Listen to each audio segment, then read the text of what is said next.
Hey, welcome to the Black Knight Nation podcast. I'm your host, Sal Interdonato. The Black Knight Nation podcast, sponsored by Higher Echelon.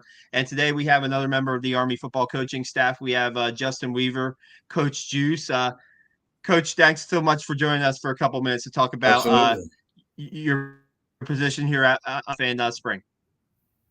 It's been awesome, man. Working with the linebackers, I've been coaching that group for a while now, at the prep school. So it's been a pretty seamless transition, and I've been involved with the defense. So I'm very familiar with the schemes and, how things run. So it's been pretty seamless so far. And knew most of the guys and even the guys that were direct, I kind of knew them just from being in the meetings and being around the program for so long that I kind of have built relationship with those guys as well. So it's been awesome.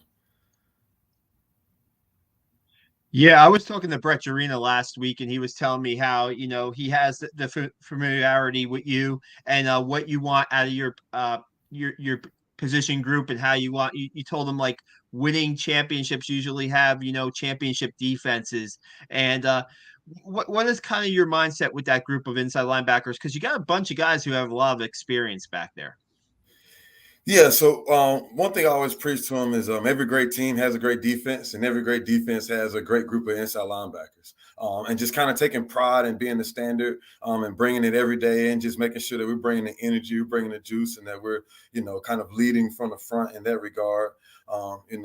Just making sure that, as linebackers, especially inside linebackers, we're the leaders of the defense and the rock of the defense. And just making sure that we exemplify that every day that we, whether it be in the practice field and the walkthroughs, meeting room, regardless of what it is, just being that standard and holding that standard. Like I said, just leading from the front in that regard. Yeah, just the guys that you have back, right? Leo Lone led the team in tackles last year with 100, and you look at guys who got some playing time. You have Calvin Crummy who made that big play on the goal line versus Navy. Spencer Yep. Jones, Brett Jarena, Cam O'Gara. I'm probably missing a few. Just to have that group back, and just what do you think they're going to bring to the table? No, they're Because that very, started for a couple of years, had a lot.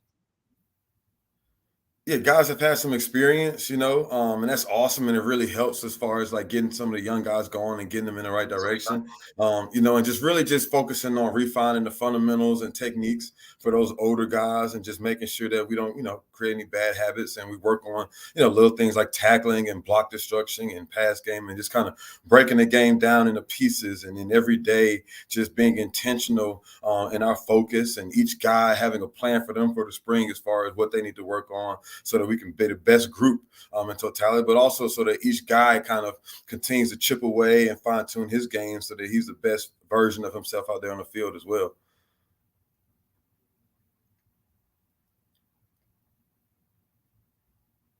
Um, about the guy you have within the linebacking group, and uh, some Hamilton Bay, and Brett was talking about his comeback, and just I'm wondering about we know about the guys who played a little bit last year. Who are some of the guys that maybe in the spring? And I know it's early, but who are some of the guys that Army fans might want to keep an eye out in that inside linebacker spot? Yeah, Hamilton's Baker been doing a really good job. He's kind of been locked in. He hasn't been able to do things physically, but he's been focused and kind of helping some of the young guys out from the mental side of it. And the guy that I'm really excited about is Andon Thomas. He's a really smart kid. Has 3.9 GPA, and then when we go through spring ball, he had the most wins of any guy in that combo group. To me, that stands out. A guy who handles his business off the field in the classroom as a winner in that regard. And then a guy who's competitive enough to where, regardless of what what we're competing in, finds a way to win, that stands out to me. And then just kind of being able to work with him this spring and kind of seeing the type of focus and determination that he has, and just constantly getting better. He has a high standard for himself, and he holds himself to high regard. He's a great teammate, but he really, really, really holds himself to a high standard. And that's kind of been, I've seen that firsthand just with the amount of the questions that he asks, the attentiveness that he has to details. He comes in for extra help. He's always asking me questions, after practice on the weekends about stuff that he's, film that he's watching on his own. That really excites me, because he's a really young kid, but he's, very driven and very focused, and the future is extremely bright for him. Nice. How much do you guys talk about the legacy at that position when you look at guys like Cole Christensen and John Radigan playing in the NFL and guys like Andrew King that have passed through under Jeff Monken's time? How much do you talk about? Do you guys talk a lot about that? Do you talk about that a lot to your players about Oh, how? Like I absolutely. know you said how yeah. Yeah, absolutely. Every day. And even to go back, when one of our first meetings, I showed them a video of Ray Lewis and Michael Singletary, and then we showed them a video of some old school linebackers and just talking about being stewards of the game and holding up the traditions of being just inside linebackers. And then, matter of fact, yesterday in our meetings, that was actually what we talked about, was just the type of linebackers that have come through here, the legacy of linebackers that have gone through here, and how every day we need to exemplify that. We need to show that legacy continues, and we need to play a certain way to uphold that standard that has been set by those before us. We even watched some video of James Nautical, watched old hammer sticks run around and knock some balls out versus who was at Houston. Then we actually watched him force a Yeah. few fumbles versus Eastern Michigan. So that is something that we talk about on a daily basis because it means a lot, and it's like I told them, like it's bigger than you. And the guys that have come before you have really laid a strong foundation and have set a precedence of what it means to play linebacker here at Army West Point. And we've got to make sure on a daily basis that we show that every time we step across those white lines, which I think our guys have done a great job of doing that. And they really have bought into it. They believe it. And when they see those guys, it gives them a little bit more sense of pride in the position and more so playing the position here. I don't know how I forgot James Nautical because James Nautical, that game against Houston was one of the more single dominant defensive performances I ever seen, Absolutely. period. No doubt. Hey, one more. Just tell me what it's like to be under Coach Woody because talking to Danny Verpail earlier on a podcast, he said one of the reasons why he came to West Point was to work under a guy like Nate Woody and his philosophy.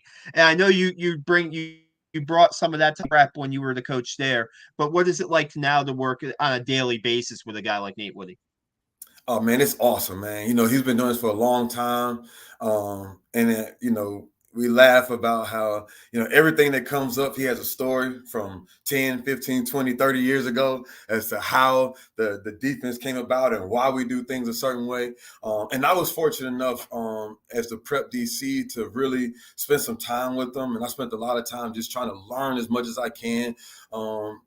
Not only just because I wanted the guys at the prep to understand the defense and be able to come in and play a certain way and understand his expectations and how we do things here, but also for myself as far as just learning and growing from a professional level. And coaching linebackers under him is amazing because he was a linebackers coach.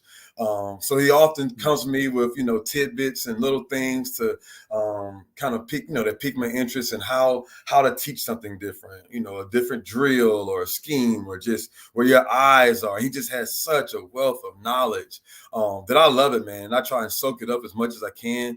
And any opportunity that I get to learn from him, I take advantage of it. And it's been awesome just from a professional level and even on a personal level because he's just a great guy, and I've just learned so much from him over these years, and really proud to be able to work with him, and even more feel extremely blessed to be able to work under him directly now as inside linebackers coach. So it's been pretty awesome. It's been pretty awesome. Yeah, they talk about coaching trees, right? And Nate Woody's starting to have his own coaching tree with the Yeah. assistants that have moved on, and that creates openings like that opportunities for you. Just one more. What do you think about what's? I know we're getting into the second week of spring. What are some of the things you want to see from your inside linebackers in the next couple of weeks? I know they're going to be scrimmaging possibly soon Mhm. too, and what you want to see out of that.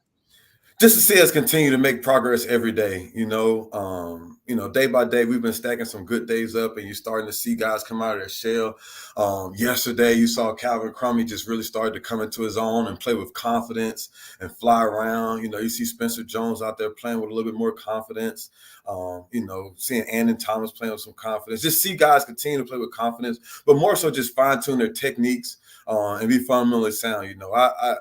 I tell them all the time, man, like, that's all you have when you're out there is your technique and your fundamentals. And we can be a master of that and really understand the concepts of the defense and how we fit into it so that we don't have to think and we can just play fast That's my biggest thing. Is just continuing to see those guys play fast, have some fun, and just fly around and just smack people, man. That's what we're really working on right now. Absolutely. Justin, thanks so much for taking the time. Busy day today. Thanks so much for taking a couple minutes to talk to us, and look forward to seeing you possibly in the spring and down the road. Have a great rest of the spring practice. Thanks so much, man. Absolutely. Thank you so much for having me. Looking forward to it.